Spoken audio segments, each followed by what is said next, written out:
Understanding your career journey of 35 years in Indian Foreign Services, what have been the most challenging assignment or project that you have worked on during your service career? And do you see recent tension between India and Japan due to a difference in stance on Russia-Ukraine war? What are your take on China? One is that we should be pro-China and we should grow along with them. Second is कि हमें अपने को ही develop करना चाहिए. China is the biggest competition. I think role would have also evolved कि उस time थोड़ा सा डिफेंसिव पे जाके we have to maybe go ahead and tell people कि हमारा इंस्टेंस ये क्यों है, जस्टिफाई करना. So what is our relationship currently with Canada? एक यूएस है जो पूरा कैपिटलिस्ट इन नेचर है एंड सेकेंड इज चाइना जो बहुत क्लोज इन नेचर है. तो अगर हमें इन दोनों को बीट करना है, can there be a middle path? Just block भी रहता है कि आपको कभी लगता है यार बहुत सही आइडिया है लेकिन फिर आप आगे उस पर डेवलप नहीं कर पाते. जब मेरे पास कॉल आया तो मैंने कहा भाई आपको पता कैसे लगा कि मैंने नावल लिखी है, क्योंकि वो तो अभी छपी नहीं है. तो कहते नहीं, आपके पब्लिशर ने हमें मैन्युस्क्रिप्ट भेज दी थी और हमें बहुत पसंद आई और हम उसके ऊपर फिल्म बनाना चाहते हैं. So how much a writer is involve जब फिल्म का एडॉप्शन होता है? मेरे पास एक कॉल आया रात के करीब 2 बजे. कहते विकास विकास. मैंने कहा क्या हो गया भाई, रात के 2 बजे फ़ोन कर रहे हो, क्या हो गया? कहते हैं अभी अभी मैं एक फ़िल्म देख के आया हूँ और वो फिल्म उन्होंने तुम्हारी किताब से पूरी उठा ली है और तुम्हें कोई एक्शन लेना पड़ेगा. मैंने कहा कौन सी फिल्म देखी है? कहते हैं स्लम डॉग मिलियनेयर उसका नाम. हाँ, बहुत इंटरेस्ट भी है इस समय. बॉलीवुड के कई लोग इसके पीछे लगे हुए हैं. हॉलीवुड में भी एक प्रोड्यूसर ने मुझे अप्रोच किया हुआ है. Hi everyone, welcome to new episode of Growthcast. This podcast is aimed to help you develop both on the professional and personal front. Today we have with us Mr. Vikas Saroop, who is a career diplomat. He's a writer. He's the writer behind most loved picture that got Oscar from India, that is Slumdog Millionaire. And we'll be discussing about his career journey and some of the things that he would like to talk about his writing journey as well. Hi Vikas sir, welcome to Growthcast show and thank you so much for taking out time. I'd just like to start with understanding your career journey of 35 years in Indian Foreign Services, and can you share some experiences from that journey? Thank you, Shashank. It's a pleasure to be on your podcast. Yes, I had a 35-year career in the Foreign Service. It enabled me to serve on 4 different continents, twice in North America, twice in Asia, twice in Africa, and of course, once in Europe as well. And I think the great thing about the Foreign Service is that it allows you to experience the very DNA of societies and cultures, which is very different from the surface impressions that you would get when you visit a country as a tourist. Right. You know, when you live in a country for 3 years plus, then I think you understand the country much better. You gain a much more deeper understanding of what makes that country tick, what is the DNA of those people. So I would say that, my experiences during those 35 years enabled me to get a ringside view of history.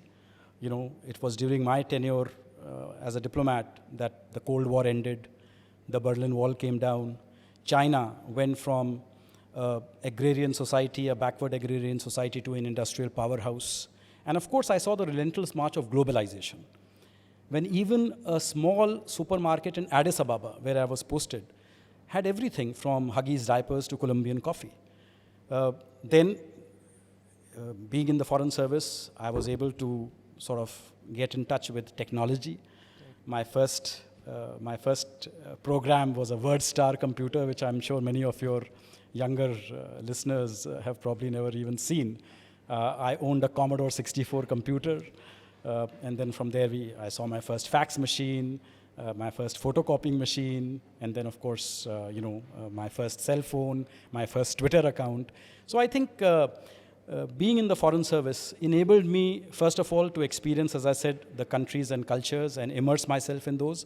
And secondly, to see how history was changing, how diplomacy was changing. And finally, I was able to see the change in the image of India itself. Right. Because India was, at that time, when I joined the Foreign Service, was seen as a sleeping elephant, which was routinely lectured to by the West. And from there, it went to the fastest growing major economy in the world. Right. And of course, I saw the blossoming of Indian soft power, with interest in India now ranging from yoga to Ayurveda, Bangalore to Bollywood. Everything about India is now attracting the attention of the world. And I was able to see all that at very close quarters. How difficult is it for your family, sir, once you are IFS officer? वो कितना toll families life पे पड़ता है? सबसे ज़्यादा toll actually family पे ही पड़ता है. बिकॉज आप फॉरेन सर्विस में आप अपने देश से हज़ारों किलोमीटर दूर सर्व करते हैं. कई बार हॉस्टाइल एनवायरनमेंट्स में भी सर्व करते हैं. वहाँ पे ज़रूरी नहीं है कि सब लोग प्रो इंडिया ही हों. और मेरे ख्याल से फैमिली और बच्चों के ऊपर सबसे ज़्यादा असर पड़ता है. अब take the example of my younger son Varun. He was born in Washington DC. His first school was the Greek school in Addis Ababa. His second school was the British school in London. His third school was a CBSE school in Delhi. His fourth school was the American school in Johannesburg. His fifth school was the Canadian Academy of Kobe. तो आप ये देखिए यहाँ पे when you go from Delhi to Kerala कितना बदलाव आ जाता है और कितनी मुश्किल आ जाती है. यहाँ आप एक सिर्फ प्रदेश से नहीं, आप एक पूरे कंट्री से और एक कम्प्लीटली डिफरेंट करिकुलम में आप प्रवेश कर रहे हैं. और सबसे डिफ़िकल्ट चीज़ ये है, चलो करिकुलम तो आप फिर भी समझ लें, हर 3 साल में आपको नए सेट ऑफ दोस्त बनाने पड़ते हैं. कल्चर डिफरेंस आ जाता है. तो ये मेरे ख्याल से समस्याएं हैं. बट देन कंपनसेशन भी है, क्योंकि फॉरेन सर्विस में आपको कई इस तरह के अपॉर्चुनिटीज़ मिलती हैं. जैसे कि मैं जब साउथ अफ्रीका में था तो हम लोग ने भारत जो पहली बार T20 वर्ल्ड कप जीता, जो पहला वर्ल्ड कप था T20 का, उसको इन पर्सन देखने का मौका मिला जोहानिसबर्ग में. इसी तरह सौरव गांगुली ने जब नेटफिस ट्रॉफ़ी उठाई लंदन में, तो उस समय मैं था. फिर मैं ऐसे पर्सनालिटी जैसे कि नेल्सन मंडेला, बराक ओबामा, इनसे मिलने का सौभाग्य प्राप्त होता है.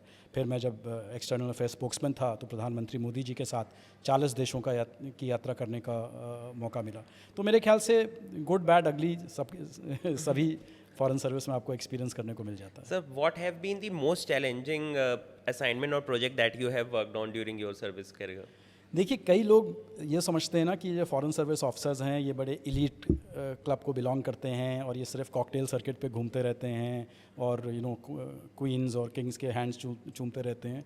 ये गलत है, ऐसा नहीं है. यस, हम लोग को डिप्लोमेटिक रिसेप्शंस वगैरह भी अटेंड करना पड़ता है, लेकिन काफ़ी मेहनत का काम है, क्योंकि आपको पॉलिटिकल रिपोर्टिंग करनी है, आपको इकोनॉमिक रिपोर्टिंग करनी है, और कई बार आपको क्राइसिस सिचुएशंस का सामना करना पड़ता है. जैसे कि मेरी जो पहली पोस्टिंग थी टर्की में, उस समय प्रथम गल्फ़ वॉर हो रहा था और इंडियंस जो हैं वो अपना जान बचा के भाग रहे थे. तो मुझे भेजा गया टर्की, सीरिया और इराक के ट्राई जंक्शन पर, और वहाँ जो इंडियंस एस्केप करके आ रहे थे उनके लिए मुझे बसेस का इंतज़ाम करना था और उनको अंकारा लाना था, सेफ्टी की तरफ लाना था. इसी तरह जब मैं इथियोपिया में पोस्टेड था, एडिस अबाबा में, तब इथियोपिया और इरिट्रिया के बीच में युद्ध शुरू हो गया. Then I was told to go to Djibouti and arrange a flight. Can you imagine arranging a flight on Djibouti? There's no Air India available. I had to arrange a flight from a local airline called Dalo Airlines, which had Tupolovs and Antonovs running with Russian pilots. और उनको Asmara भेजना था, जहाँ पे Indian professors थे जो Eritrea की universities में पढ़ाते थे, उनको बचा के लाने के लिए. तो यही मैं कहना चाहता हूँ कि कई बार जो है बहुत क्राइसिस सिचुएशंस का भी आपको सामना करना पड़ता है. और ये मत भूलिए कि कुछ इंडियन डिप्लोमेट्स ने अपनी जान तक गंवाई है. अफ़गानिस्तान में ऐसा हुआ, लंदन में ऐसा हुआ और बर्मिंघम में ऐसा हुआ. तो डिप्लोमेसी में जो है कई एडवांटेजेस भी हैं और कई चुनौतियां भी हैं. सर, तो जो मैं अंडरस्टैंड कर पाऊँ, there is lot of ambiguity in this career option, क्योंकि आपके पास कोई डिफाइंड प्रॉब्लम स्टेटमेंट नहीं रहता. You need to work on it own. हाँ, देखिए जिस तरह की हमारी जो प्रणाली है इस समय, आपको इंटरनेशनल रिलेशंस में कोई डिप्लोमा या डिग्री करने की ज़रूरत नहीं है. राइट. जैसे नॉर्मल कोई भी आप एक सब्जेक्ट अब आपको चूज़ करना है सिविल सर्विसेज में, और उसके बाद आप मेरिट के हिसाब से आपको या तो फॉरेन सर्विस मिलेगी या आपको कोई और सर्विस मिलेगी. तो हमारी ट्रेनिंग शुरू होती है सर्विस ज्वाइन करने के बाद, on the job training. On the job training. तो पहले एक फॉरेन सर्विस इंस्टीट्यूट है जिसका नाम है Sushma Swaraj institute of foreign affairs. उसमें आप जाते हैं पहले, और उसमें करीब 2 साल की ट्रेनिंग होती है. उसके बाद फिर आपकी पोस्टिंग हो जाती है, और जो पहली पोस्टिंग होती है वो आपकी लैंग्वेज पोस्टिंग होती है. That means her foreign service officer को एक कंपलसरी फॉरेन लैंग्वेज लर्न करनी होती है. जैसे मेरी लैंग्वेज थी टर्किश, तो इसलिए मेरी पहली पोस्टिंग थी अंकारा, जहाँ मैंने टर्किश सीखी. इसी तरह अगर आपकी लैंग्वेज है जापानीज़ तो आपको जापान भेजा जाएगा. अगर आपकी लैंग्वेज है फ्रेंच तो आपको पेरिस या ब्रसल्स भेजा जाएगा. तो वो फिर आपकी लैंग्वेज होती है, और फिर आप ऑन द जॉब लर्न करते हैं. और इसमें एज अ सेट कोई मैनुअल नहीं है आपके पास, आपके ऊपर छोड़ दिया जाता है. यस, आपको ब्रॉडली बता दिया जाता है कि मेनली आपको इंडिया के इंटरेस्ट को प्रोटेक्ट करना है. राइट. और इंडिया के जो फॉरेन रिलेशंस हैं उनको बढ़ावा देना है. और फॉरेन डायरेक्ट इन्वेस्टमेंट भी एक पार्ट रहता है इसका. अब तो ये बहुत बड़ा पार्ट हो गया है. इनफैक्ट इकोनॉमिक डिप्लोमेसी बहुत ही महत्वपूर्ण अंग हो गया है डिप्लोमेसी का, क्योंकि Main purpose of diplomacy is what? The main purpose of foreign policy is to create a good external environment to promote your domestic development. Right. तो उसके लिए अब बाहर से foreign direct investment को solicit करना, trade and investment को बढ़ावा देना बहुत बहुत ज़रूरी हो गया है, और ये भी हम लोग करते हैं. Got it, sir. Given your experience in Japan, do you see recent tension between India and Japan due to a difference in stance on Russia-Ukraine war? No, I think, look, when this so-called disagreement arose, Japan was at that time the president of the G7. Okay. So I think Japan was articulating the G7 position on Ukraine, which is a very clear position. They believe that Russia, by illegally invading Ukraine, has created a security crisis for Europe, and they need to resolve it. Our relationship with Russia is very different. It is based on a bedrock of friendship and cooperation dating back to several decades. Plus, don't also forget, Japan has a historical relationship with Russia stemming from, the dispute over the Kuril Islands. Right. And Japan, in fact, technically, Japan and Russia are still at war. That war has not yet ended. So I think that was the disagreement about. I don't think that has had any impact on the strategic partnership between India and Japan. Of all the strategic partnerships we have, I think the one with Japan is one of the most special ones. Japan is our #1 partner for infrastructure development. ये जो Delhi metro आप देख रहे हैं, वो भी Japan की सहायता से ही बनी है.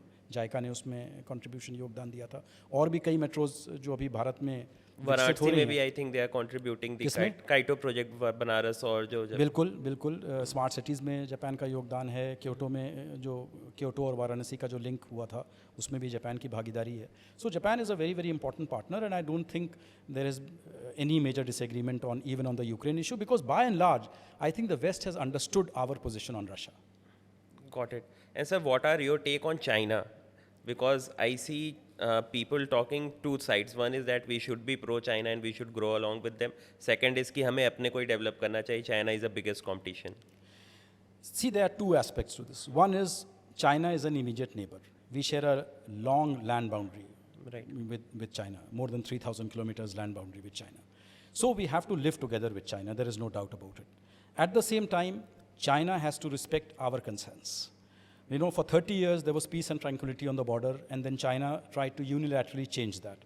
And that is, as you know, what led to the unfortunate clash in Galwan in June 2020. And since then, you have, 100,000 troops facing each other on that border, right, which is not a healthy situation at all. But I don't think that situation will change unless and until China recognizes that it made a mistake and that it needs to resolve that particular standoff. So as Foreign Minister Jaishankar has said, the relationship with China will move forward only on the basis of the three mutuals. What are these three mutuals? Mutual sensitivity, mutual respect, and mutual interests. If China follows that, then I think the relationship can improve, because there are many areas where China and India can work together. Right. I mean, climate change is one such area. Then water management, because there are many common rivers between India and China, and it is important that we do a proper, mapping of the resources, etc. Then global health. After all, the COVID virus, where it emerged from.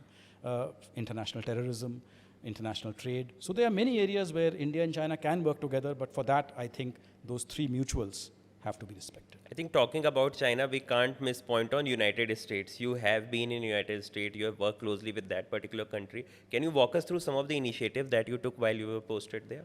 Look, I did not personally take an initiative, and when I was posted there, I was a very junior officer. I was special assistant to the ambassador.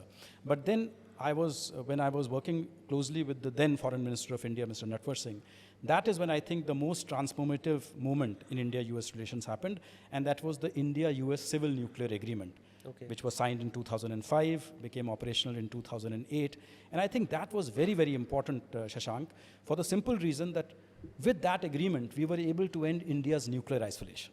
As you know, we did a peaceful nuclear explosion in 1974, and then we went full nuclear in 1998, where we conducted a series of nuclear tests. And the world did not acknowledge us as a nuclear power. They said, we have not signed the Nuclear Non-Proliferation Treaty, we will not acknowledge you as a nuclear weapons power. But because of that agreement, I think the US acknowledged that yes, India should be a part of the global nuclear non-proliferation regime, and they relaxed their export control rules. They allowed India to be a country which has civilian technology and which has military technology as well. And then they allowed us to get a waiver from the nuclear suppliers group as well. So I think that was one of the most transformative moments in India-US relations. It led to the deepening of the strategic partnership, and now, of course, that partnership has grown leaps and bounds. We are now members of the Quad, as you know. So I think that was the starting point. Got it. And throughout your career, you have seen foreign policy evolve over the years. So how was it like back then when you started compared to how it is now? I think, when I joined the Foreign Service in 1986, India was a closed economy. And the world did not really care much about India. As I mentioned in my earlier statement, that India was seen as a sleeping So elephant. उस time problem statement क्या रहती थी आपके सामने? उस समय लोग आते थे, हमको लेक्चर दिया करते थे ह्यूमन राइट्स के ऊपर और कश्मीर के ऊपर, हमको रूटीन वे में लेक्चर दिया करते थे कि आप ये ठीक नहीं कर रहे हो, आप वो ठीक नहीं कर रहे हो. And then 1991 happened, our economic liberalization happened, and उसके बाद से once the animal spirits of the Indian creative entrepreneurs was released, then India started galloping forward, and then we started having growth rates of 8%, 10%, and that is when the world started to take notice of India. And now India, as you know, is the 5th largest economy in the world. Right. And that is why I think the whole world wants to quote India, the whole world wants to come to India, they want a important partnership with India. And सबसे बड़ी बात ये है, Shashank, at that time when I joined the Foreign Service, India was seen as the problem. Now India is seen as the solution. Right. If you look at our role in climate change negotiations, if you look at our role in WTO negotiations, if you look at our role in cybersecurity, maritime security, international terrorism, everywhere India's voice is heard with respect, and India is seen as part of the solution, not as part of the problem. So that is, I think, the biggest change that has come in the perception of India. And I think role would have also evolved कि उस time थोड़ा सा defensive पे जाके we have to maybe go ahead and tell people कि हमारा instance ये क्यों है, justify करना, rather up talking about investments and Because economic. देखिए सीधी सी बात ये, the world only understands one language, and that is the language of strength. Right. उस समय आपकी इकोनॉमिक स्ट्रेंथ बहुत कमज़ोर थी, तो इस समय वर्ल्ड आपको ध्यान नहीं देती थी, आपको तवज्जो नहीं देती थी. Now once you are the 5th largest economy in the world and you represent 1/6 of humanity, Right. the decisions that you make on environment, the decisions that you make on sustainable agriculture, the decisions that you make on health, all these are decisions that will impact the rest of the world. Right. In fact शुरुआत में ही अगर हमने democracy नहीं adopt की होती 1947 में, the history of democracy would have been very different in the world. तो India, I think, is an important pole of the multipolar order, and I think the world acknowledges that and treats it with respect, and I think we also need to be engaged with the world. Got it. Sir, एक question जो भी during the conversation में दिमाग में आ रहा है कि there are 2 countries which are growing at a very fast pace. एक यूएस है जो पूरा कैपिटलिस्ट इन नेचर है, एंड सेकंड इज चाइना जो बहुत क्लोज्ड इन नेचर है. तो अगर हमें इन दोनों को बीट करना है, can there be a middle path that we can follow? Look, I think ours is actually a mixed kind of you cannot say it is pure capitalism, because Right. there's a lot of welfareism involved. Right. 813 million लोगों को हम free food grains दे रहे हैं, इतनी agricultural subsidies हैं, fertilizer subsidy है, etcetera, इतने लोगों को हम गैस सिलेंडर्स दे रहे हैं. So there is an element of welfarism as well. So I think middle path is the best path. Pure capitalism, I don't think, is going to help, and of course communism is a failed strategy. Right. So we have to evolve a middle path where you allow the creative energies to be unshackled, you allow startups to boom, and at the same time you ensure that the most vulnerable among your population are also taken care of. Right. I'll shift gears, sir. Now we want to talk about your journey as a writer. So when did your passion for writing started? So actually, many writers, when they are asked कि आप when did you decide to become a writer, कोई कहता है मैं 6 साल का था, कोई कहता है मैं 3 साल का था, मेरी माँ ने पूछा और मैंने कहा कि मैं तो लेखक बनना चाहता हूँ. मेरे साथ ऐसा नहीं था. मैं तो एक डिप्लोमेट था. 1986 में मैंने इंडियन फॉरेन सर्विस ज्वाइन की, and then I remained a diplomat for a long period of time, without thinking of any alternative career. लेकिन only when I was posted in London में मैं पोस्टेड था 2000 और 2003 के बीच में. That is, I think, then the first germ of being a writer entered me, and the reason for that was very clear. London is the hub of the world of English language publishing. Right. All the publishers of the world are there, all the agents are there, and we used to have the Nehru Center, which is the cultural wing of the Indian High Commission. And every week at the Nehru Center, a new writer would be launched, a new book would be launched, and that is when I thought to myself, I said, do I have a book inside me? Can I also write something? And the second inspiration was some of my contemporaries in the Foreign Service. They were writing fiction. So when I looked at them, I said, they were diplomats, but they are now writing fiction. I am a diplomat, can I also write fiction? And that's really when this idea came into my head, that why not write a story based on a quiz show? Because उस समय, as you know, कौन बनेगा करोड़पति had become a sensation in हाँ, India. it has become a वो rage. Star plus पे जब अमिताभ बच्चन आते थे at 9 o'clock 9 बजे आप लोगों के घर नहीं जा सकते थे, क्योंकि लोग कहते थे हमें तो भाई शो देखना है। right. मैंने सुना है शादियां रोक दी जाती थी 9 बजे, हाँ, कि भाई पहले कौन it बनेगा developed a Crorepati, cult following. हाँ कौन बनेगा करोड़पति पहले देख लेंगे, फिर वर वधू जो हैं जयमाल वगैरह उसके बाद होगी।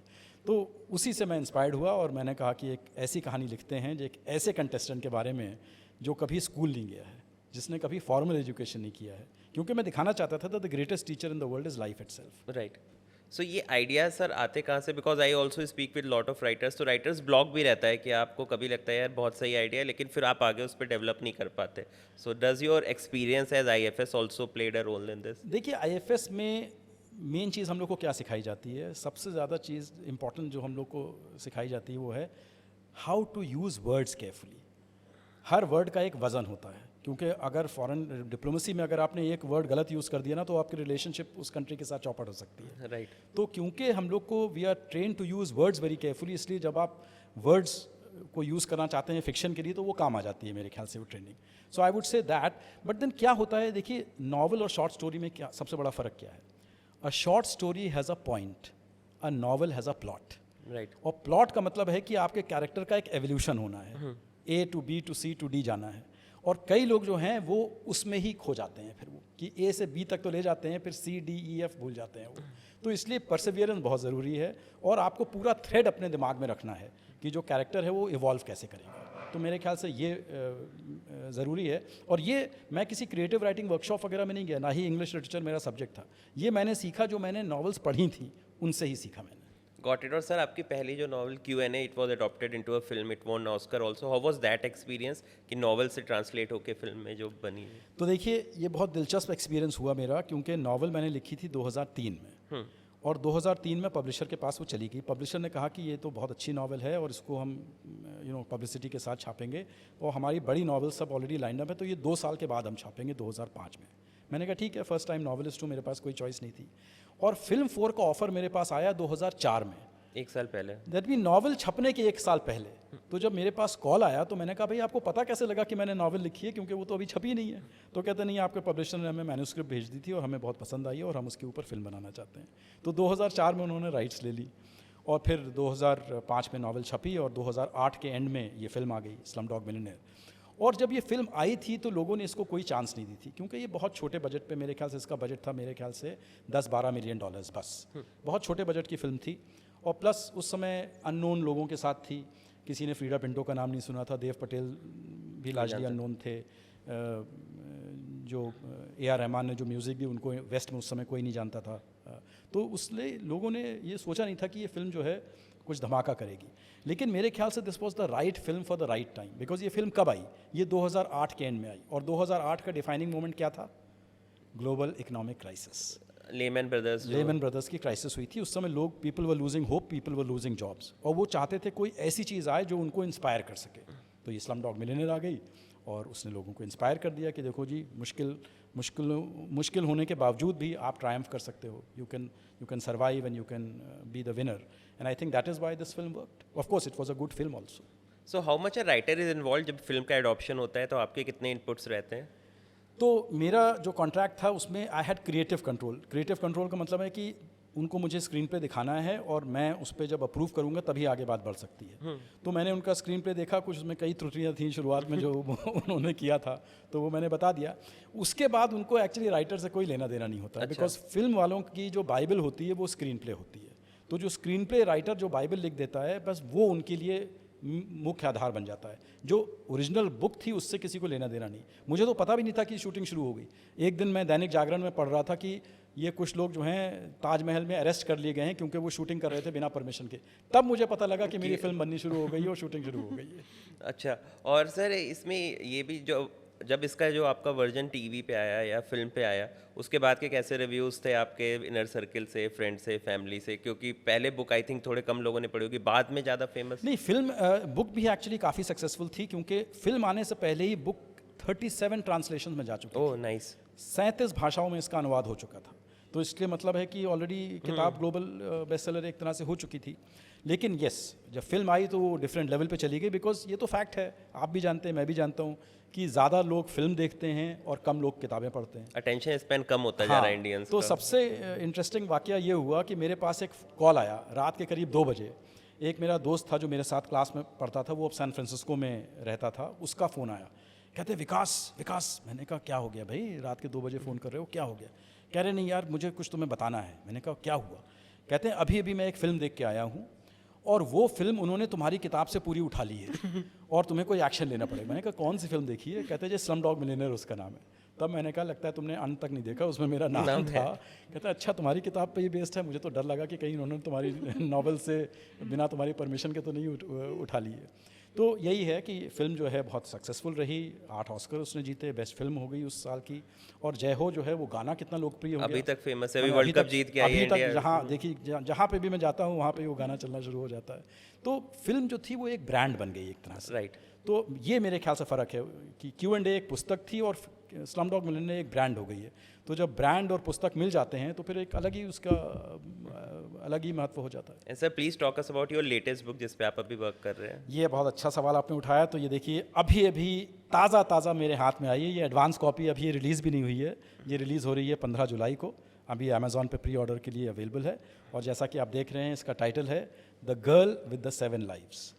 तो ये एक्चुअली मैं 11 साल के बाद वापस आ रहा हूँ पब्लिशिंग वर्ल्ड में, क्योंकि आखिरी नावल थी मेरी द एक्सीडेंटल अप्रेंटिस जो 2013 में आई थी। अच्छा। और अब हम 2024 में हैं और अभी मेरी नई नावल आ रही है। उसका रीज़न यही है कि मेरे लिए हमेशा से मेरा करियर ज़्यादा इम्पोर्टेंट था और जो मैं लेखन करता था, पैशन था, वो मेरा साइड पैशन था। और करियर में मैं इतना व्यस्त हो गया था क्योंकि मैं जब जापान से लौटा, जापान में मैंने आखिरी किताब लिखी थी एक्सीडेंटल अप्रेंटिस, उसके बाद मैं ऑफिशियल स्पोक्समैन बन गया। और ऑफिशियल स्पोक्समैन का तो आपको पता ही है, हर थर्सडे को मेरा प्रेस कॉन्फ्रेंस हुआ करती थी, प्लस फिर प्रधानमंत्री के साथ ट्रैवल करना, विदेश मंत्री के साथ ट्रैवल करना, खुद का ट्रैवल बहुत ज़्यादा हो गया था, तो इसलिए मौका ही नहीं मिला। फिर उसके बाद मैं कनाडा चला गया हाई कमिश्नर बन के।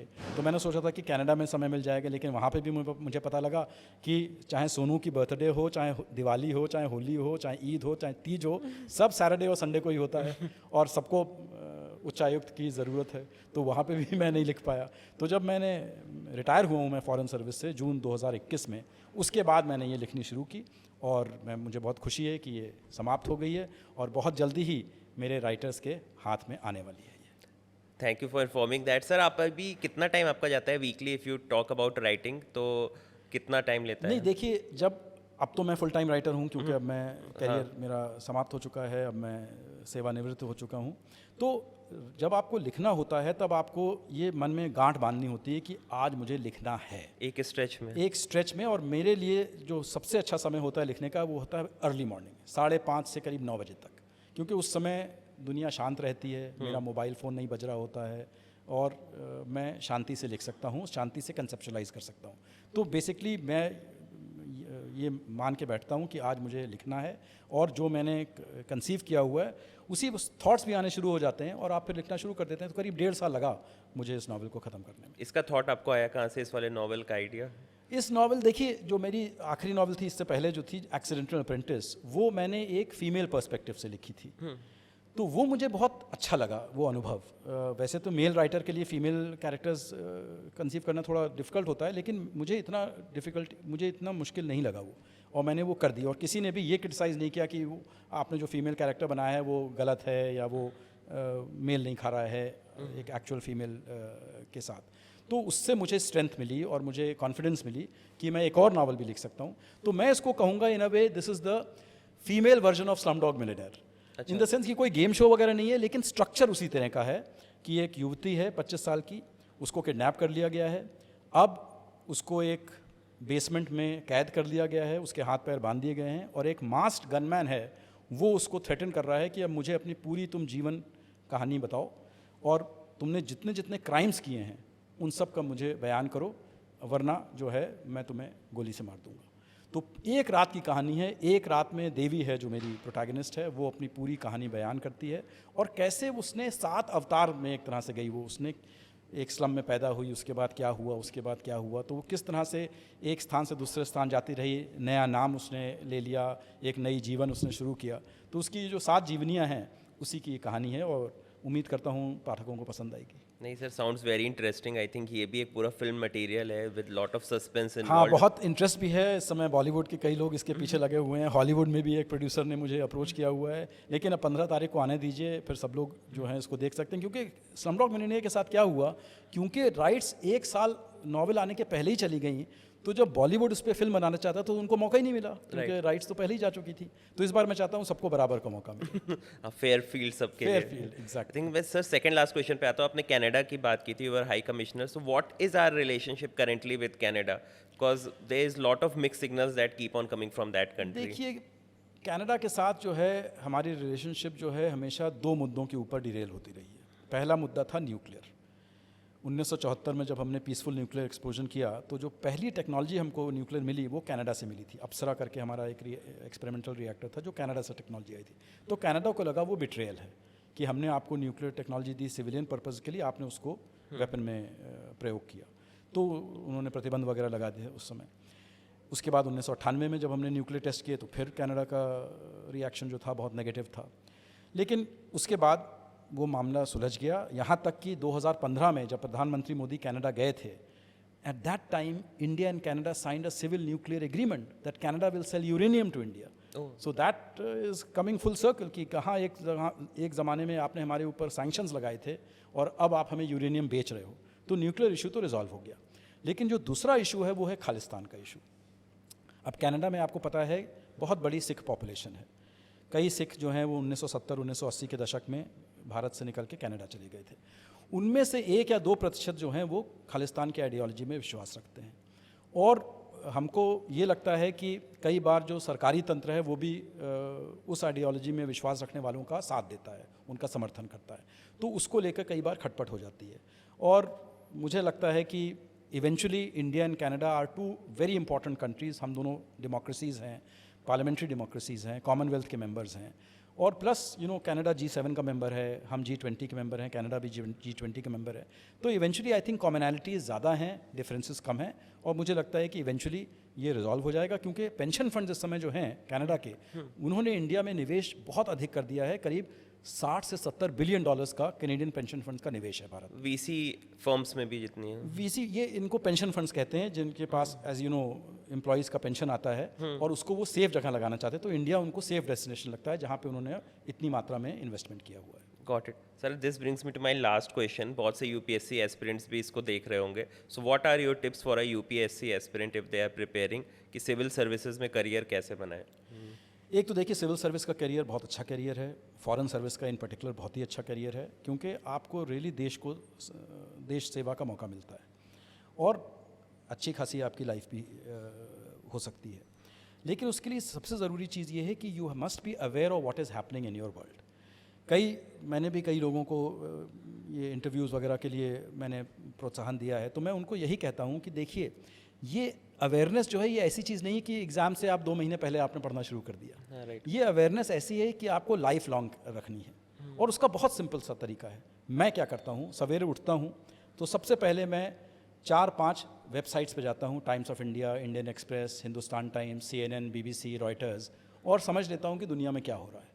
और then that sort of makes me aware कि भाई व्हाट इज़ हैपनिंग, और उसमें किसी पर्टिकुलर सब्जेक्ट में मैं ज़्यादा इंटरेस्ट है तो मैं और डिटेल में जा सकता हूँ। तो ये मेरे ख्याल से बहुत ज़रूरी है कि आप अवेयरनेस रखिए, और ये कंटिन्यूस प्रोसेस होना चाहिए। ये सिर्फ ये नहीं होना चाहिए कि हम एग्ज़ाम के टाइम सिर्फ पढ़ रहे हैं। और तो अगर ये रहेगा तो आई थिंक जो जनरल स्टडीज़ का पेपर है और आपका जो इंटरव्यू है उसमें लिए आपके लिए बहुत लाभदायक सिद्ध होगा। Got it. And sir, passion के बारे में एक साइड पैशन होना ज़रूरी है, जैसे मेरा कंटेंट क्रिएशन, आपका राइटिंग, तो ये भी होना चाहिए एस्पिरेंट्स के साथ? बिल्कुल। देखिए, यूनिडायमेंशनल लाइफ जो है is not a good life.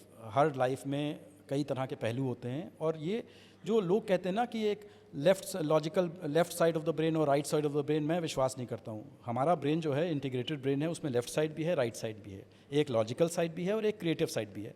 और अगर हम अपने क्रिएटिव साइड को डेवलप कर सकते हैं भले ही ज़रूरी नहीं है कि हर एक को नावल लिखनी है या हर एक को आर्टिस्ट बनना है. आप आर्ट का अप्रिसिएशन कर सकते हैं, बुक का अप्रिसिएशन कर सकते हैं, म्यूज़िक का अप्रिसिएशन कर सकते हैं, ट्रैवल का अप्रिसिएशन कर सकते हैं. कुछ भी है, ये इंटरेस्ट डेवलप करना ज़रूरी है, बिकॉज इससे आपकी लाइफ ज़्यादा परिपक्व हो सकती है. It can be a more complete life, it can be a more fulfilling life, जैसे रेमंड का एडवर्टिजमेंट है, and then you can be a complete man. Man. Thank you so much, sir, for taking out time and wishing you all the best with your book. Thank And you I very will much, share Shashank. the Amazon link in the description and in the reels also. So if you guys are looking out to purchase, you can directly purchase it from there. And once again, The Girl with the Seven Lives. Thank you, sir.